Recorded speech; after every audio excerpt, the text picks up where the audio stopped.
in 1928, when broadcast media was invented, Congress and everybody else said, oh, this is how the public's going to get its news. We better not let it fall into the hands of corporations, of profit-making corporations and government officials who will make sweetheart deals with each other to increase profit-taking and consolidate power. But that's exactly what's happened in this country. And it's a huge threat to democracy today. And it's one of the reasons people don't know a lot of what's going on. But Lord Putnam, this whole talk is now turned into a digression. Let me figure out where I was. I was talking about Lord Putnam during the debates on global warming, on the cap and trade bill in England. And Lord Putnam was addressing in England, everybody accepts the science behind global warming, but there was still vested interest and others, people within the society who said, we have to move incrementally, we have to move slowly, because if we move precipitously, it's going to cause grave dislocations in the marketplace. And Lord Putnam was addressing the concerns of that cohort. And he reminded Parliament that exactly, and to Parliament's credit, Parliament did pass this bill ultimately, but he reminded Parliament during the debates, he reminded Parliament that exactly 200 years before, the same body had debated the abolition of the slave trade. And at that time in England, everybody wanted slavery abolished. They considered it an abomination, a moral catastrophe for Great Britain, but they didn't know how to do it because slavery represented 25% of the GNP of Great Britain. It was the principal source of energy for the entire British Empire, free human labor. And they said, if we abolish it outright, the economy is going to crater. But after a year of debate, Parliament made the moral choice and abolished slavery literally overnight. And instead of collapsing, the British economy exploded as thousands of entrepreneurs rushed into that space to create new forms of energy, mainly mechanical ones, in an era that we now know as the Industrial Revolution, which was the greatest epic in wealth creation in the history of mankind. And the abolition of the slave trade had exposed all of these hidden inefficiencies that were associated with free human bondage. Well, today, we don't need to abolish carbon to understand that our deadly addiction to it is the principal drag on American capitalism. We are borrowing $1 billion a day in our country, mainly from nations that don't share our values, in order to import $1 billion of oil a day, again, largely from nations that don't share our values, some of which are outright hostile to us. We're funding, essentially through this addiction, both sides of the war against terror. We give every year to the oil industry $1.3 trillion in subsidies. Now, if you have doubts about that figure, look at Terry Tamanen's new book, Lives Per Gallon. Terry Tamanen just stepped down as head of California EPA, and he's done this extraordinary compilation where he has meticulously and scrupulously inventoried this vast raft of subsidies that we give every year to big oil, and they include the direct subsidies like $55 billion from the oil depletion allowance, but mainly indirect subsidies, the $100 billion we spend every year on protecting the Persian Gulf pipelines, the military, and crop damage and human health damage, etc. But he does not include in that compilation the cost of the Gulf War, which OMB now says is going to be $4.3 trillion over 20 years. He does not include the Gulf spill. He does not include the cost of carbon on our society, which are all part of the cost of our addiction to oil. So we give all these subsidies to oil. We give $500 billion to nuke every year. Anybody who says nuke is cheap. When I was a kid, they were saying, oh yeah, it's going to be too cheap to meter. And it turns out it's the most catastrophically expensive way to boil a pot of water that's ever been devised. And I'll tell you something, not only are they stick us with the cost, they pretend this doesn't exist when they say, oh, it's so cheap. And they don't tell us, oh yeah, well, we're going to stick you with the cost of disposing of this stuff for 30,000 years, which is 5 times the length of recorded human history. But they also, they don't, I always say, I see these guys, I run into them all the time, these suits from, nuke industry, and they say, well, it's safe because, we haven't had an accident since Chernobyl. And the Russians, incidentally, Russian Academy of Science 2 months ago published they always said, oh, only 71 people were killed in Chernobyl or 350. Russian Academy of Sciences just did a full compilation of all the medical reports of all the people who died from Chernobyl, 965,000 people. Okay, and this is something we should know about. But so they say, oh, well, we haven't had a big accident since then. But what I always say to them is, if you're safe, then get an insurance policy, just like everybody else in this country. They are, we live in a capitalist society. In a capitalist society, the insurance industry is the final arbiter of risk. And the insurance industry has said to them, we'll give you a policy, but it's going to be so high that you won't be able to operate. And so they had to go, the nuke industry had to go to Congress in a sleazy legislative maneuver in the middle of the night and get the Price-Anderson Act passed, which absolves them of any responsibility or cost from accidents in nuclear power plants. So today, every homeowner in America now has, in your homeowner's insurance policy, go home and look at it tonight, a provision that says this policy does not insure you against radiation from accidents in nuclear power plants. So they shifted all of the costs to us, to you and me. And what other industry can do that? Can say, if we have an accident, you have to pay for it. But they did it. And now they're saying, oh, we're safe. Well, I say to them, if you're safe, just get an insurance policy, and then I'll agree you're safe, okay? But it's not a bunch of hippies in tie-dye t-shirts from Mendocino with hula hoops who are saying you're not safe. It's these guys in suits from AIG and Wall Street who are saying we're not going to insure you. So,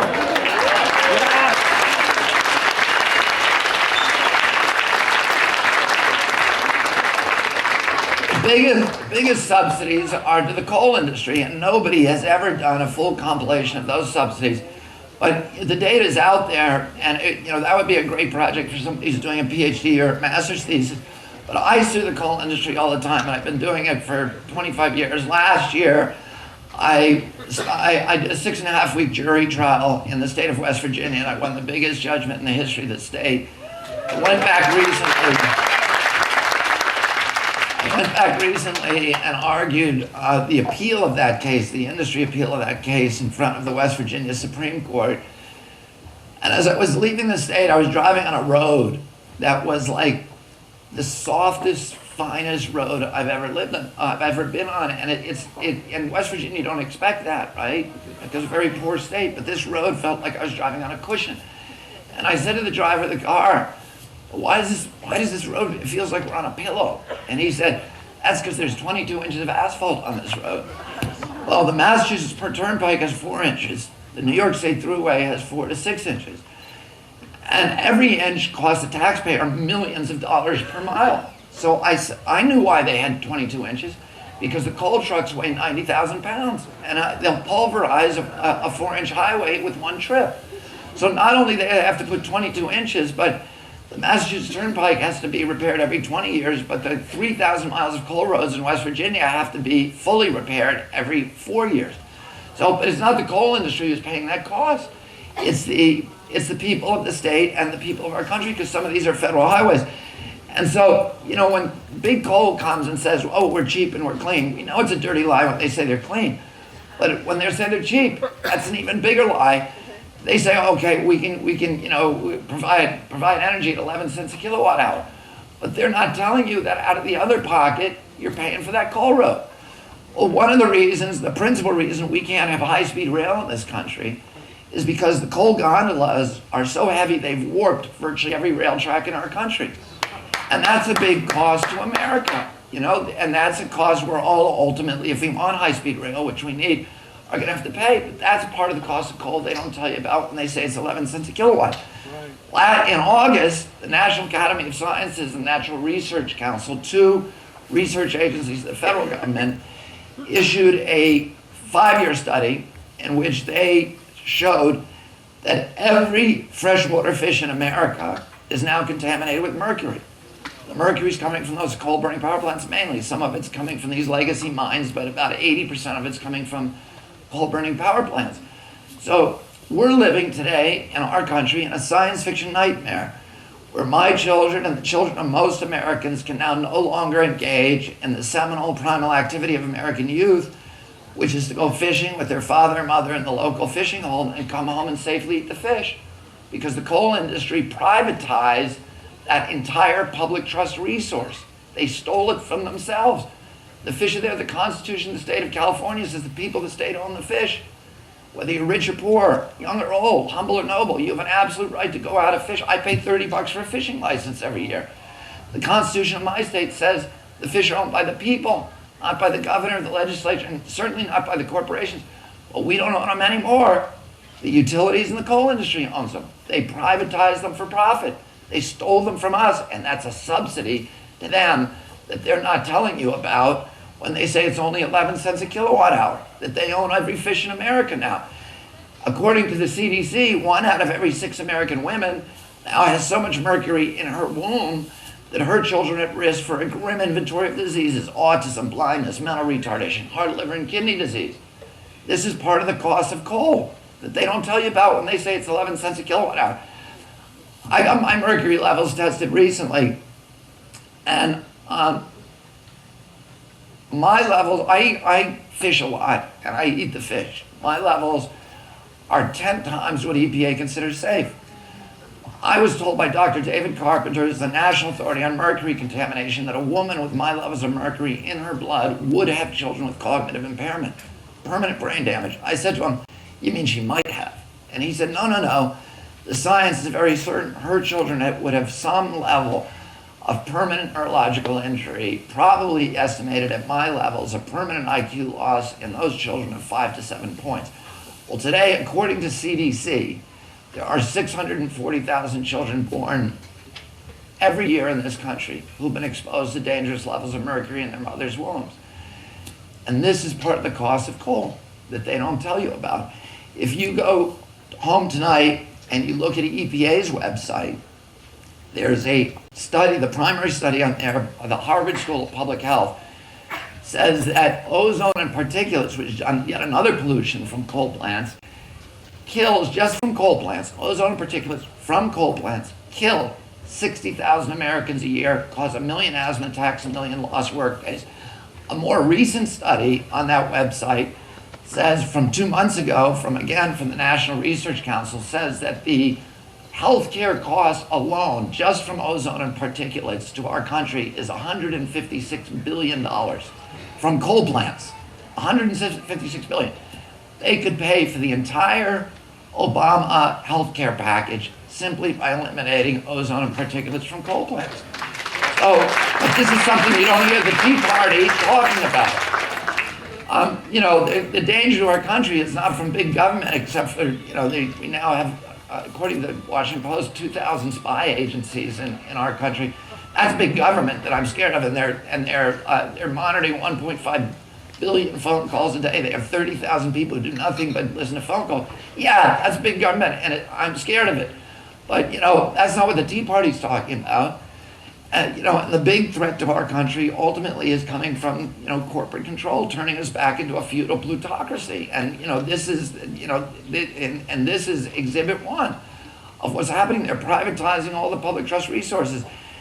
And I just talked to my son on the way down here from San Francisco Airport, and I have a 12-year-old son who's a competitive freestyle skier, and he's up in Lake Placid now at a ramp camp, where they qualify for certain jumps. But I take my kids to the Adirondacks up there, sometimes the last 4 weekends, every weekend.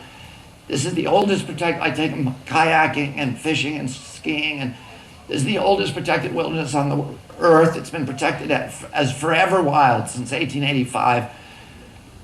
We had a right, the American people, to believe that generations of our citizens would be able to enjoy those landscapes unspoiled. But today, 1/5 of the lakes in the Adirondacks is sterilized from acid rain, which is coming from the coal plants, which has also destroyed the forest cover on the high peaks of the Appalachians from Georgia to northern Quebec.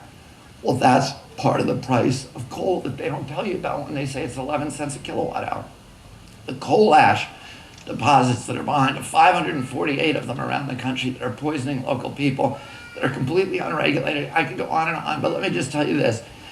When I flew out of the Appalachians, when I flew out of West Virginia after this illegal argument, I flew over the Cumberland Plateau, which I've done many times over the past few years, and I saw something below me that if the American people could see it, there'd be a revolution in this country. We are literally cutting down the Appalachian Mountains, these historic landscapes where Daniel Boone and Davy Crockett roam, where so much of American culture is rooted there. From bluegrass music to NASCAR racing, all the and really the heroic parts of American culture, it rooted in the Appalachians, and this is the richest ecosystem in the northern hemisphere, and a lot of people may claim that, but the Appalachians actually are, and I'll tell you why. And again, this whole talk is turning into a digression, but let me tell you this: when 20,000 years ago, during the Pleistocene Ice Age, where I live in Mount Kisco, New York, there was 2.5 miles of ice over where my home is now. And the rest of North America turned into a tundra. There was no trees left. And the only place the forests survived were in what biologists call a refugium in what is now eastern Kentucky and southern West Virginia. And when the ice withdrew 12,000 years ago, all of North America was reseeded from those mother seed stocks. And it's still the richest forest. The typical forest in our country has 3 dominant tree species. Appalachia has 80. There's more biomass, more abundance, diversity of life per cubic meter than any other place in the Northern Hemisphere. And Massey Coal is now, and a couple of other companies are now succeeding in accomplishing what the glaciers could not, which are flattening these landscapes and destroying all the forests and streams. I flew over, I looked below and saw not only the explosions, but the giant machines. They're called drag lines. They're 22 stories high. I flew under one of them in a Piper Cub. They cost $500 million for a single machine. They practically dispense with the need for human labor, which indeed is the point.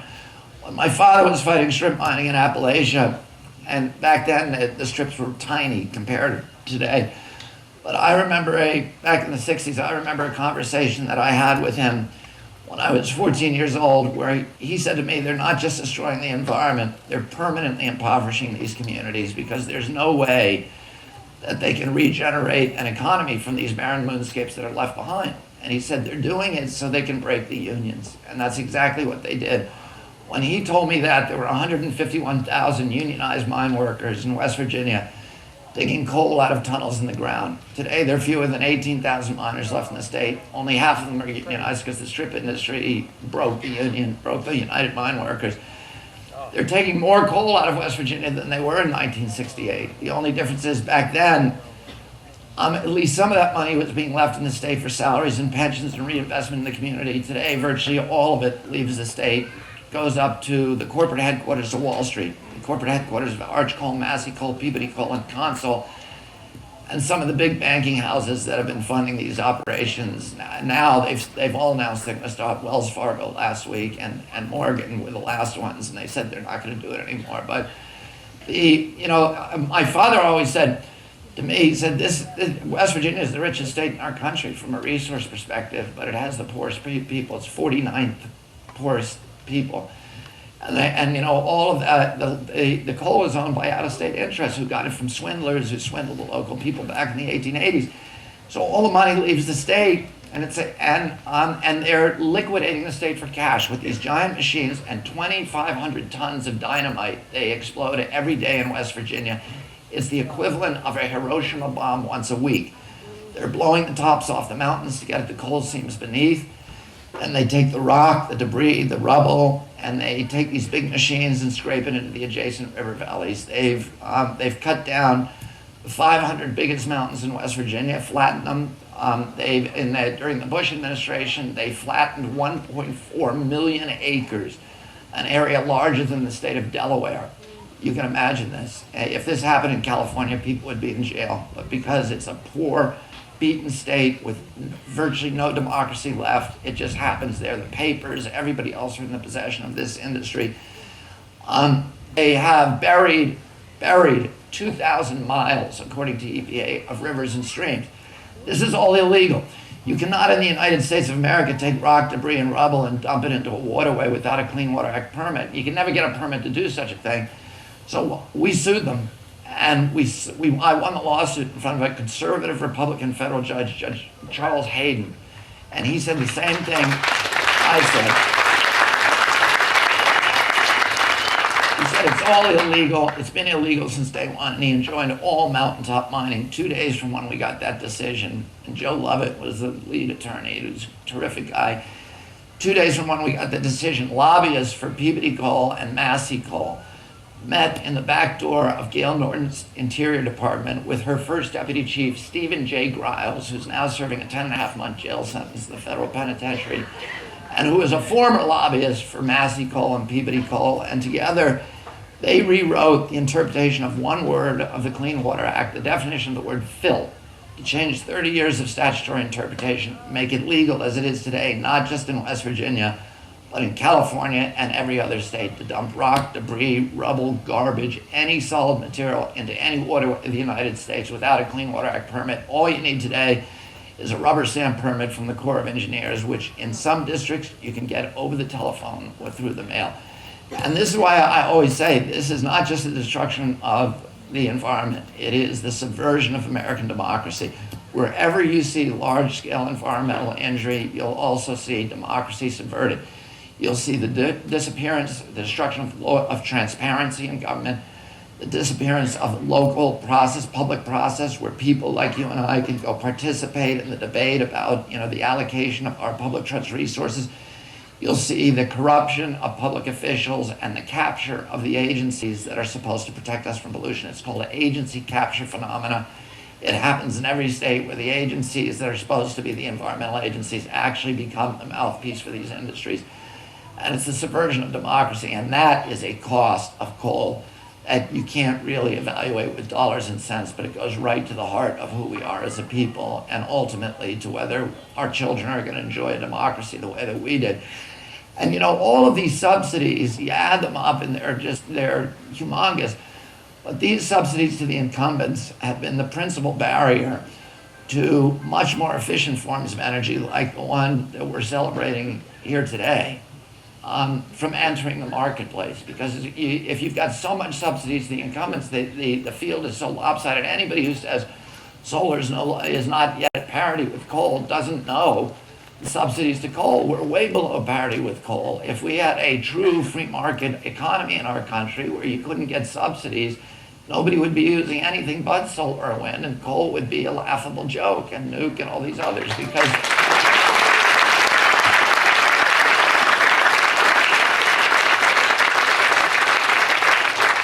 we know this, that every nation that's decarbonized its society has experienced instantaneous wealth.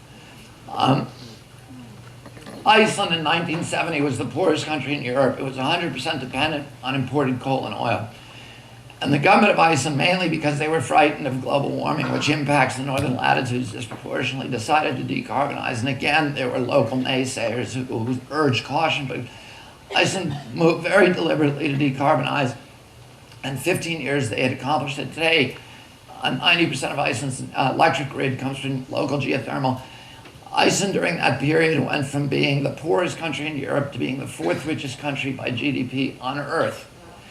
Unfortunately for Iceland, they spent virtually all of their newfound wealth on bundled derivatives, and they are once again the poorest country in Europe. But Iceland's economy is going to return because its fundamentals are very strong today. It's one of the larger energy exporters in the world. It can't run lines across the Atlantic, but it's going to be able to soon because Great Britain is putting up these huge wind farms in the North Atlantic that are close enough they'll be able to hook into the electric grid for Europe and sell their surpluses there. But today, what Iceland does is it imports bauxite from Jamaica and uses the surplus to smelt the bauxite into aluminum, sells the ingots on the world market, and that's its way of exporting energy. Sweden in 1996 decided to decarbonize. And incidentally, to shut down the nuclear power industry. They closed the two biggest nuke plants. They slapped $150 a ton tax on carbon. And again, you had thousands of Swedes rushing into the market, entrepreneurs rushing into the marketplace to create new forms of energy from wind, from tidal, from solar, from geothermal, from putrid garbage and sawmill waste. And today, Sweden is the sixth richest country by GDP in the world. Sweden's energy use has gone down, dropped by 9% since '96. its economy has climbed by 45%. Brazil, 20 years ago, decarbonized its transportation system, and as a direct result of that choice, Brazil today, while the entire world economy is spiraling and collapse, Brazil continues to enjoy the longest, most robust economic expansion in the history of Latin America. Costa Rica decarbonized its electric grid, and as a result, partially of that choice, they made another good choice, which was not to have an army. Costa Rica today is by far the wealthiest country in Central America. Well, and you can go on and on and on and on and on and on with these examples, but we have in our country much greater geothermal resources than they have in Iceland. My home in Mount Kisco, New York is completely powered by geothermal, and every home could be in our country outside of the major cities, but we don't use the resource because the distorted marketplace that results from the subsidies to the incumbent makes it appear inefficient and costly, when in reality, in a true marketplace, everybody would be doing it. We're number 2 in solar in the world by most estimates. The Scientific American just did a study that showed if we were to harness the solar in 19% of the desert Southwest, an area 75 miles by 75 miles, we could power 100% of the electric grid. 100 miles by 100 miles would give us enough electric grid, even if every American owned an electric car, to power all the grid in North America. The Saudi Arabia, or the Midwest of our country, is the Saudi Arabia of wind. Again, the Scientific American just did a study. North Dakota is the windiest place on Earth at sea level. We have enough wind in North Dakota, Montana, and Texas to provide 100% of the North American grid 3 times over, even if every American owned an electric car. So, and by good luck, the wind in the Midwest blows at night. And the sunshine, everybody knows this, right, is in the daytime. So we have the capacity to actually, balance the national grid if we had a smart grid that was capable of sending energy back and forth, doing long-haul transports, and storing solar energy at night, wind energy during the doldrums, etc. We have an administration now that is intent on moving, too slowly for me, but they are intent on moving into the new energy economy. The major obstacles that they face, there's 3 obstacles. One is the huge subsidies to the incumbents, and it's really important that we put a price on carbon. I was with Jim Rogers, who's the head of Duke Energy, a couple of nights ago, and he is, he's got the biggest fleet or second biggest fleet of coal-burning power plants in this country, and he said, I want to close them all down by 2050, but I need a price on carbon. You guys got to get me a price on carbon. So this is the biggest guy in the industry who's saying he wants a price on carbon, that these troglodytes on Capitol Hill, like James Imhoff, have like an ideological attachment to carbon. It's a scary, ideology that has nothing to do with what's great for our country or what even is good for industry. It's just all ideological. The second obstacle is we don't have a transmission system that can transport these new currents of energy. Our transmission system was underbuilt at the outset. It's already overpowered. It's antiquated. It is incapable of doing long-haul transmission of energy. So I'm on the board of the biggest green tech venture capital firm in the country, which is called Vantage Point. And we want to go into North Dakota and put wind turbines on every farm in North Dakota at our cost. Every farmer in North Dakota virtually wants wind turbines on their property because they generate a huge amount of wealth. They create jobs. They'll allow them to hold on to their family farms, which is good for our democracy. They'll revitalize the declining rural economies across our country. So it's all good. The problem is, and it's not just us. You have huge players there who have piles of capital waiting on the border of North Dakota to rush in there for a gold rush and build wind turbines everywhere. Siemens, Vestas, General Electric, T-Bone Pickens, and so on and so on. Warren Buffett. But the problem is the North Dakota wind farmer cannot get his electrons to market in Cleveland or Cincinnati or St. Louis or Chicago or New Orleans or New York, because they'll diffuse before they cross the North Dakota border.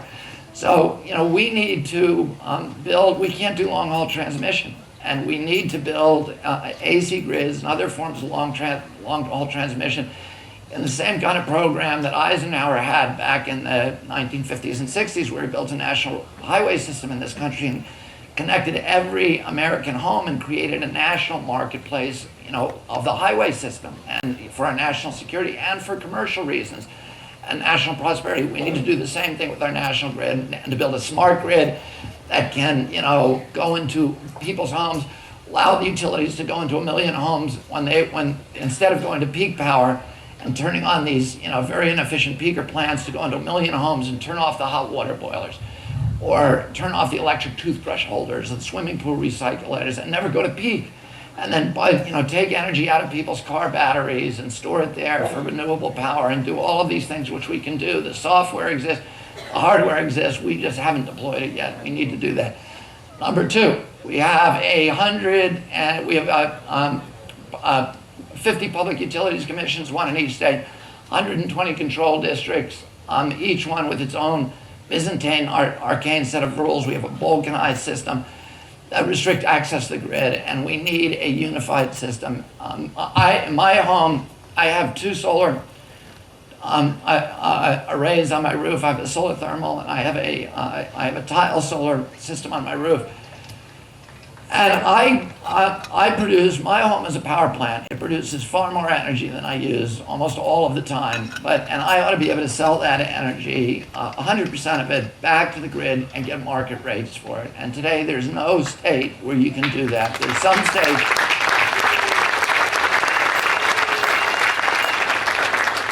some states that will allow you, that will buy some of it back. There's none that will pay you market rates and buy all of it.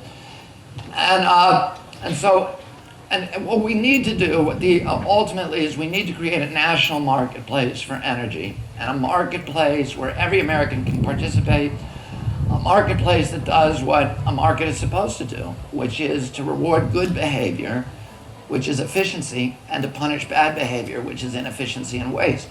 Right now, we have a marketplace that has been rigged by rules written by the incumbents to reward the dirtiest, filthiest, most poisonous, most destructive, most addictive fuels from hell, rather than the cheap, clean, green, wholesome, and abundant fuels from heaven. And we need, I love the free market. I love the free marketplace, but the free market is an engine for economic growth. You have to harness it to a social framework to make it work properly. You need to rig it with rules. You can build a free market around rules that are designed to create an oligarchy and a lot of poor people on the bottom, or you can rig a free market that is designed to serve the needs and the aspirations of a society as a whole, and to help us democratize the power system in our country, which is what solar power does. The political system of the country tends to reflect the economic system. And if you have an economic energy sector that's ruled by a couple of big players and nobody else participates, that's what our political system is going to look like. If you have a economic system, a marketplace where every American turns into an energy entrepreneur, every home into a power plant, we power this country based upon American initiative and resourcefulness and intelligence rather than Saudi oil. It creates a resilient system. Terrorists can blow up a power plant. It can't blow up 1 million homes. And it creates a democratized system where all of us are participating. Every American turns into an energy entrepreneur. And we can power this country, in a way that is good for our democracy and good for our nation. We can get off of oil altogether. Now, we've done this before. In 1979, we built an ARPANET grid in this country, and every time that we've had a big economic change in this country, big, economic growth, the infrastructure has always been created by the government, whether it was the canal system or the railroad system or the aviation system or an airline system or the road system in our country or the internet system. The infrastructure is built by the government to allow private entrepreneurs to come in and build up the marketplace. Well, we built an ARPANET grid in 1979 that connected every American home to the internet. And a year after that, in 1980, the CEO of IBM said that personal computers, PCs, were a dead-end technology, okay? Well, now a lot of us have PCs, and it's because we built a marketplace that gave us all a use for them. And what happened to the cost of information, of bits and bytes? It plummeted to almost zero. And that's exactly what's going to happen to electrons in this country as soon as we build a national infrastructure, national marketplace for energy. In 1996, we built a national grid for telecommunications. Bill Clinton signed the Telecommunications Act, and he told all the baby bells, you've got to unify your lines, you can no longer restrict access, the lowest cost provider is going to prevail in the marketplace. Every American can build products and access and buy and sell on the telecommunications system. And that created a telecommunications revolution in this country, and all of these little gadgets that we all have now, like the iPhone, etc., are the offspring of that revolution. Well, what happened to the cost of telecommunications? Well, before I got on the airplane yesterday coming out here to Los Angeles, I saw an ad on television by a company called Vonage, which offered unlimited overseas, long distance, and local calls for $19, unlimited. That's basically free telecommunications. I made a phone call last month from Miami to England that cost me $64 a 4-minute phone call. That's the old way, that's the old system. But this is the new system that comes from having a national grid, free telecommunications forever. And the same thing will happen to electrons as soon as we build that national grid for electricity in this country. Now, I said I was on the board of Vantage Point, which is a green tech firm. They have 40 portfolio companies. I have one of my companies, which is Westinghouse Solar, works with Real Good Solar. It's a solar manufacturer that goes directly to, the panels are AC panels, so they go directly to AC. And it reduces the installation times, and it's safer, and we work with local installers like these guys. But I'm on the board of a lot of these different companies, and one of them is a solar thermal company called BrightSource, and a lot of you may have heard of it, but a solar thermal is different than solar voltaics. They're mirror farms in the desert. They erect a turbine that's the same turbine you'd put in a gas plant, erected on the top of a tower, scaffolding, and then they surround it by giant rings of concentric mirrors that reflect sunlight onto it, and maybe a half an hour after the sun comes up in the morning, that turbine's at 750 degrees, and it generates heat fairly efficiently, generates energy fairly efficiently. Well, we're building right now the biggest solar thermal plant in the world, and it's one of the biggest power plants in our country. It's going to double the solar, this one plant will double the deployment of solar in America. 2.7 gigawatts, one plant. And we have contracts with Southern California Edison and Pacific Gas and Electric. We're building it.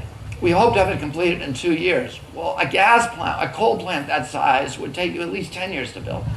We're building it, the cost of building it is about $3 billion a gigawatt. That's the same price as building a coal plant. A nuke plant costs 15 to 20 billion a gigawatt, and it takes 25 years to build it.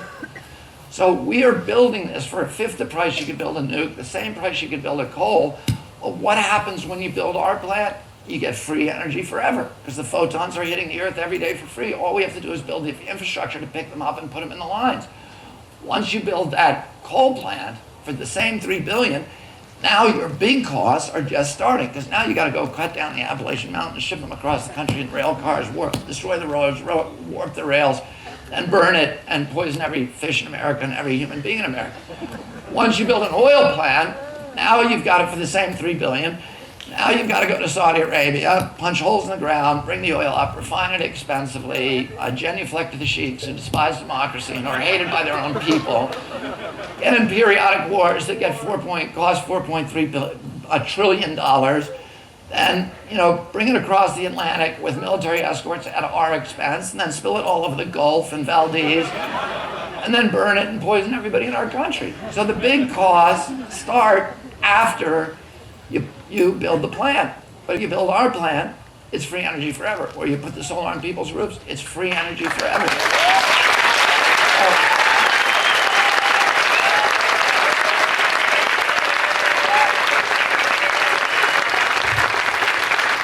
here's the mathematics. We use about 1,000 gigawatts in demand. That's our current peak demand in our country. 500 of those are carbon-based. So, and if over a 50-year period at 2% growth, 50 years the average life of a power plant, 2% growth, we need to double that. So, and you probably can cut that in half, that growth figure in half through conservation. But then you have to increase it a little because we're all going to be in electric cars. So let's say conservatively, we need 1,000 gigawatts in order to decarbonize America. At $3 billion a gigawatt, that's $3 trillion. Well, that's less than the cost of the Iraq War. And we have free energy forever for less than the cost of the Iraq War. That's a lot less complicated. So, I'll just tell you this. In October of 1929, before the Great Depression, just before, the Dow Jones Industrial Average was at 385. And in 1942, 13 years later, the Dow Jones was at 85. So Roosevelt's stimulus package, which we call the New Deal, kept millions of Americans alive, millions of Americans in their home, millions of farmers on their farm. It kept 10,000 banks from collapsing, and it did great things for our country. But it was not a robust enough stimulus package to restore the marketplace in our country. And then in 1940, he gave his famous radio address to the American public. With World War II on the horizon, he said, we're going to build 50,000 aircraft a year. His aides later admitted that he had pulled that number out of the air just before he sat down for his radio. The previous year, we'd only built 2,800 aircraft in our country. He said, we're going to build 50,000. 25,000 tanks a year, a ship a day, a battleship a month, a aircraft carrier every 6 months, submarines, everything else. He went through these numbers, and he said, we're going to do it every month until the war is over and won. And people laughed at him. He was ridiculed by editorialists from the left and the right. They said, no mobilization of this kind, industrial mobilization of this kind, has ever occurred in history. He's crazy for promising something he can't deliver. But he went immediately from giving that speech out to Detroit, and he told the automakers, you're not making cars anymore. You're making aircraft and tanks and half-tracks and amphibious vehicles and bombs and detonators. Within 6 weeks, they had readjusted, they had retooled their plants. Within 6 months, they had met his goals. Within 12 months, they had surpassed them. The following year, we built 96,000 aircraft in this country. There was full employment in America. There were 18-year-old kids from Mendocino County who were piloting B-17 bombers. 160,000 women went to Detroit with Rosie the Riveter and found jobs where they'd been blackballed before. 200,000 blacks went to Detroit and found jobs where they'd been blackballed before. And because of all this demand from all the new jobs and all the new consumers, the marketplace required and made us the richest country in the world for the next 50 years, owning half the wealth on the face of the planet, which we're now depleting through, at the export of $750 billion a year to the oil barons, to the oil sheiks. And if you ask, where's the money going to come, them $3 trillion to build this system? Well, we pay it back in 4 years by just saving the money that we're now shipping abroad to oil. So, we can pay the whole thing if we do this program.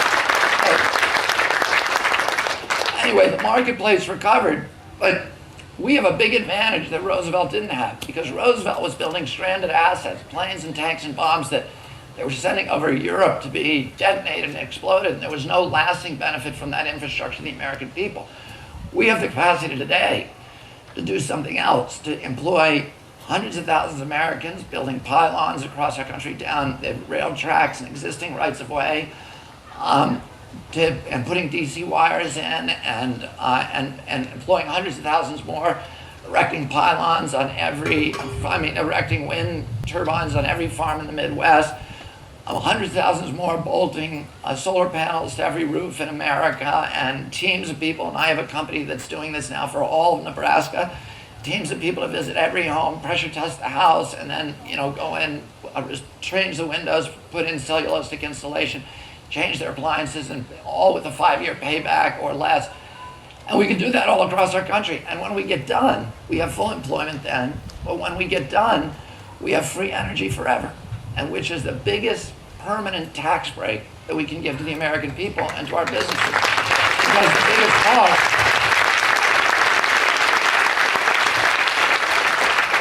and that makes us the most competitive nation on the face of the earth. We have free energy forever. And the Chinese already understand this. We have these troglodytes on Capitol Hill led by James Imhoff who are saying, we can't make ourselves more efficient because it will put us at a competitive disadvantage with the Chinese. It makes your head explode if you think about, what is the argument? Are our utilities going to move to China? Or are our automobile drivers? It's crazy talk, and he lives in crazy town. And the Tea Party is going, yeah, that's right, that sounds right. But the Chinese know this, and the Chinese right now are laughing at us because, and I'm doing a lot of business now in China because this is where the action is. The Chinese, if we had passed the Markey-Waxman bill, we would have increased solar deployment in this country by 37% over the next 5 years. The Chinese have already committed to increase wind deployment in China by 20,000% over 5 years. They're increasing solar deployment by 1,200% over 5 years. They are now, today, spending more on their on wind and solar than they are their military. They're watching us bankrupt ourselves. We, in turn, are spending more on our military than every country on the face of the earth put together. And it's bankrupting us. And the Chinese understand that this is going to be the industry of the next century, and they're laughing because they know that we've bankrupted the richest country in history through 50 years of addiction to Saudi oil, and they know that they want us to be in a position where we're going to spend the next 50 years addicted to Chinese wind turbines and solar panels. There's about 100 solar panel manufacturers in this country, and I've dealt with most of them and funded a lot of them. And all of them were on track to profitability, or most of them were on track to profitability over the next 2 years. Probably now 85% of them are going to go bankrupt within 12 months. And the reason is the Chinese are just flooding this country with low-cost solar powers because they want to take that market. They want market share, and they're flooding us. The biggest wind farm in history is currently being built in Texas. It was being constructed with GE materials and some Vestas materials, but it was mainly American-made. The Chinese just came in and made them a deal they couldn't refuse. That wind farm now is going to create 3,000 jobs, and 2,600 of them are going to be in China. And we have these guys on Capitol Hill who do not understand that Sputnik has already been sent up. And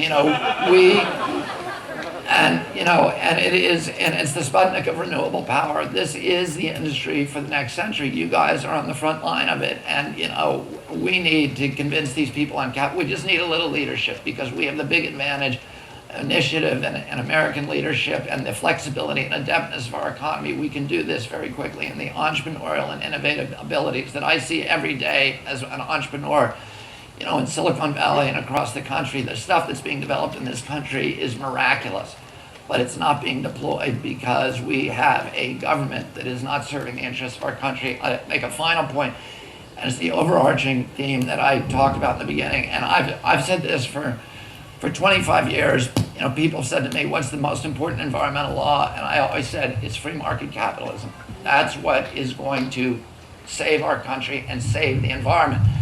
And the reason for that is because the marketplace inspires efficiency and promotes efficiency. And efficiency means the elimination of waste, and pollution is waste. And in a true free market, we would properly value our natural resources, and it's the undervaluation of those resources that cause us to use them wastefully. But in a true free market, you can't make yourself rich without making your neighbors rich and without enriching your community. But what polluters do is they make themselves rich by making everybody else poor. They raise standards of living for themselves by lowering quality of life for everybody else, and they do that by escaping the discipline of the free market. You show me a polluter, I'll show you a subsidy. I'll show you a fat cat using political clout to escape the discipline of the free market and force the public to pay his production costs. That's what all pollution is.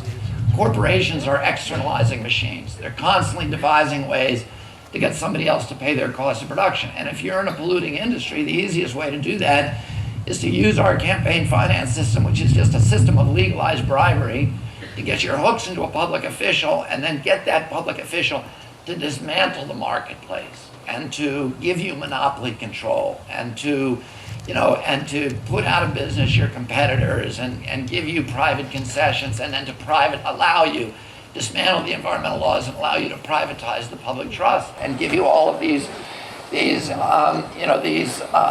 freebies and these subsidies. And what all of the federal environmental laws were meant to do, that we passed, the federal laws that we passed after Earth Day 1970, the 28 federal laws, the Clean Air Act, Clean Water Act, Endangered Species Act, all of those were designed to restore free market capitalism in this country by forcing actors in the marketplace to pay the true costs of bringing their product to market. And what we do in the waterkeeper movement with Don McInhill, who's the Russian river keeper, and all the other 200 keepers, what we do is we go out, we don't even consider ourselves environmentalists anymore, we're free marketeers. We go out into the marketplace to ensure the integrity of American free market capitalism. We catch the cheaters, the polluters, and we say to them, we're going to force you to internalize your costs the same way that you internalize your profits. Because as long as somebody is cheating the free market, it distorts the whole marketplace, and none of us gets the advantages of the efficiency, the prosperity, and the democracy that free market capitalism otherwise promises our country. What we have to understand as Americans is there's a huge difference between free market capitalism, which makes a nation more efficient, more prosperous, and more democratic, and the kind of corporate crony capitalism which has been embraced in Washington and Sacramento and elsewhere, which is as antithetical to efficiency, prosperity, and democracy in America as it is in Nigeria. So I think I've said enough, and I want to thank all of you